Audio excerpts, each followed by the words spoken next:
Aunty கோலத்துல முருகனை பார்க்க குடுப்பன வேணும், சாதாரணமானது இல்ல. இந்த படி ஏறி போகும்போதே மேல சுவாமி தரிசனம் பார்த்துட்டு கீழே வருவாங்க பாருங்க, அவங்கள பார்த்து எப்படி இருக்காருன்னு கேட்பான் நம்ம ஆளு.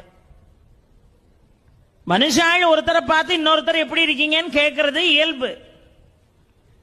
இவனே இவன் பாவத்தை தொலைக்க பழனி மலை மேல ஏறிக்கிட்டு இருக்கான், அங்க இருந்து பாவத்தை தொலைச்சிட்டு கீழே வர்றான் பாருங்க, அவனை பார்த்து அவர் எப்படி இருக்காரு அப்படி. இப்ப போக முடியாதுன்றான். என்னமா அவர் ஆண்டி கோலத்தில் இருக்காராம், உன் கதை அவ்வளவுதான்மா. இவன் உடனே படி ஏறின பய கடகடன்னு கீழே இறங்கி வெளியே வந்துருவான். பழையபடி இட்லி இட்லி சாப்பிட்டு காஃபி எவ்விய குடிச்சிட்டு பழையபடி ஏறுவான். ஒரு 2 மணி நேரம் கழிச்சு இப்ப எப்படி இருக்காரு, இப்ப போகலாம். அங்கிருந்து வர்றவன் என்னவா ராஜ அலங்காரத்தில் இருக்கார். உடனே குடுகுடுன்னு அந்த ராஜ அலங்காரம் முடியறதுக்குள்ள ஓடி போய் தரிசனம் பண்ணிடணும்ட்டு போவான்.